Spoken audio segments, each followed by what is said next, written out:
नमस्कार दोस्तों, कैसे हैं आप सब। हमारे चैनल सीक्रेट स्टोरी में आपका स्वागत है। गुरुवार का व्रत सर्व मनोकामना पूर्ण के लिए किया जाता है। गुरुवार का व्रत करने से धन धान्य की प्राप्ति होती है। गुरुवार ऐसा व्रत है जिसे स्त्री हो या पुरुष कोई भी कर सकता है। कुंवारी कन्याएं गुरुवार का व्रत अपने विवाह में आने वाले विघ्न बाधा को दूर करने के लिए करती हैं, ताकि उन्हें अच्छे वर की प्राप्ति हो। गुरुवार का व्रत करने से मनुष्य की हर मनोकामना पूर्ण होती है। गुरुदेव बृहस्पति धन धान्य के देवता हैं। गुरुवार का व्रत करने से घर में सुख समृद्धि आती है। लेकिन व्रत करने से पूर्व यह जानना अति आवश्यक है कि व्रत का नियम क्या है और यह व्रत कब शुरू करना है और कितने गुरुवार का व्रत करना है। अगर आप गुरुवार का व्रत करना चाहते हैं तो इसके लिए सबसे सही समय कब है यह जानना अति आवश्यक है। गुरुवार का व्रत उस माह छोड़कर आप किसी भी माह से शुरू कर सकते हैं। किसी माह के शुक्ल पक्ष के पहले गुरुवार से व्रत की शुरुआत की जाए तो अति उत्तम होगा। अब रही बात कि आपको कितने गुरुवार के व्रत करने चाहिए। गुरुवार का व्रत करने से पहले आपको संकल्प लेना होगा। जैसे कि अगर आप आज गुरुवार से व्रत शुरू करने वाले हैं तो आपको कितने व्रत का संकल्प लेना है यह आप तय कर लें। कम से कम 16 गुरुवार का संकल्प लें। इसके लिए आपको करना क्या है, गुरुवार के दिन स्नान आदि नित्य कर्मों से निवृत्त हो जाएं और संभव हो तो उस दिन पीले वस्त्र ही धारण करें। अगर आप अपने घर के मंदिर में पूजा कर रहे हैं तो यह अति आवश्यक है कि आपके घर के मंदिर में बृहस्पति देव की फोटो हो। अगर आपके घर में केले का पौधा हो तो और भी अच्छा है, लेकिन अगर केले का पौधा नहीं है तो भी आप इस पूजा को कर सकते हैं। स्नान आदि नित्य कर्मों से निवृत्त होकर आप आसन पे बैठ जाएं। हाथ में पीला फूल और अक्षत ले और भगवान विष्णु के सामने यह संकल्प लें कि हे देवगुरु बृहस्पति, मैं अपने इस मनोकामना की पूर्ति के लिए आपके 16 गुरुवार के व्रत करूंगी। मेरे व्रत पूजा में जाने अनजाने में अगर कोई मुझसे गलती हो जाए तो मुझे क्षमा करिएगा। यह संकल्प लेने के बाद वह पीला फूल और अक्षत भगवान विष्णु के चरणों के पास छोड़ दें। और अगर आप केले का पूजा कर रहे हैं तो यह पीला फूल और अक्षत केले के पौधे की जड़ के पास छोड़ दें। उसके बाद लोटे में जल लेकर उसमें हल्दी डालें और अगर आप केले के पौधे का पूजा कर रहे हैं तो चने और की दाल और गुड़ को भी उसी लोटे के जल में डालकर भगवान विष्णु के केले के जड़ में जल दें। लेकिन अगर आप घर के मंदिर में पूजा कर रहे हैं तो चने और गुड़ का भोग लगा दें और भी कोई भी पीला फल अगर संभव है तो प्रसाद चढ़ा दें। मुनक्का भी आप चढ़ा सकते हैं।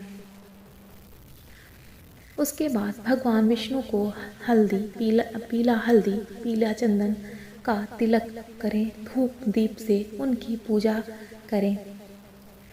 पूजा करने के पश्चात आप भगवान विष्णु की कहानी पढ़ें।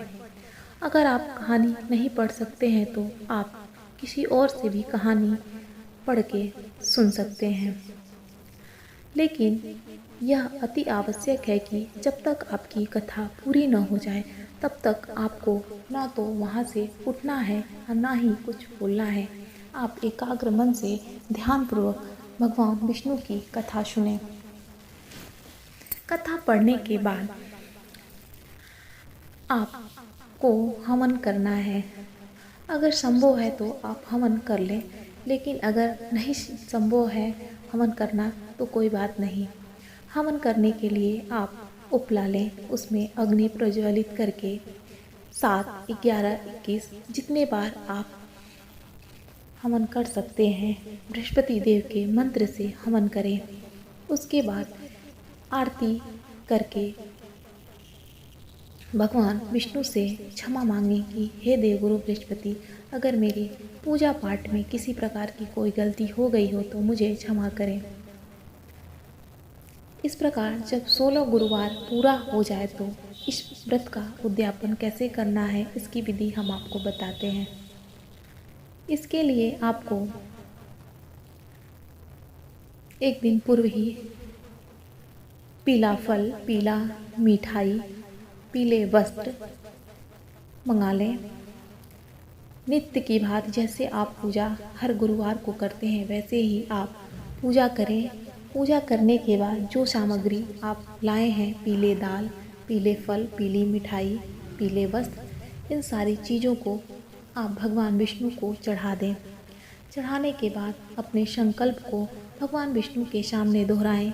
हे देवगुरु बृहस्पति, मैंने अपने इस मनोकामना की पूर्ति के लिए आपका 16 गुरुवार का व्रत किया है, जो कि संपूर्ण हुआ है। मेरे व्रत पूजन में अगर मुझसे कोई भी गलती हो गई होगी तो मुझे क्षमा करिएगा और मेरी इस मनोकामना को पूर्ण करें। ऐसी प्रार्थना कर आप देवगुरु बृहस्पति के सामने अपने माथा टेकें।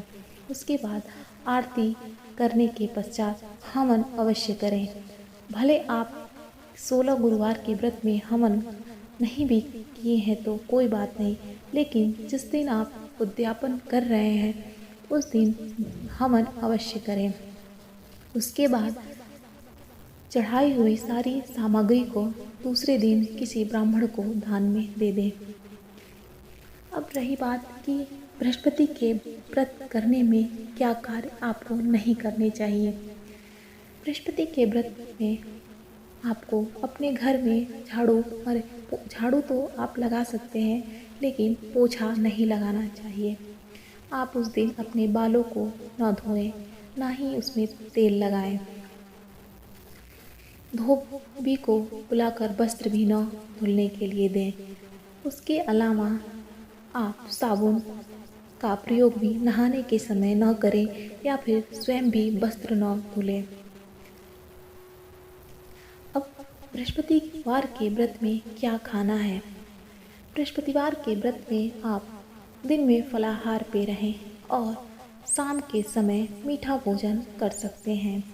मीठा भोजन से मतलब है आप चने की दाल से बनी हुई कोई चीज़ खाएं। आप गेहूं के आटे में भी हल्दी मिलाकर उसकी रोटी, पराठे कुछ भी खा सकते हैं। चने दाल का हलवा भी आप खा सकते हैं, लेकिन गुरुवार के दिन आप नमक बिल्कुल भी न खाएं। गुरुवार का व्रत आप करते हैं तो अगर आप पुरुष हैं तब तो कोई बात नहीं, आप 16 गुरुवार बिना विघ्न के लगातार कर सकते हैं। लेकिन महिलाएं अब अगर मासिक धर्म आ जाता है तो इस व्रत को ना करें, क्योंकि आपने 16 गुरुवार का संकल्प लिया है तो इस संकल्प को बीच में अगर आप पूजा न करेंगे तो यह बाधित हो जाएगा। इसलिए उन दिनों में आप व्रत को न करें, फिर अगले गुरुवार से आप व्रत को शुरू कर सकते हैं।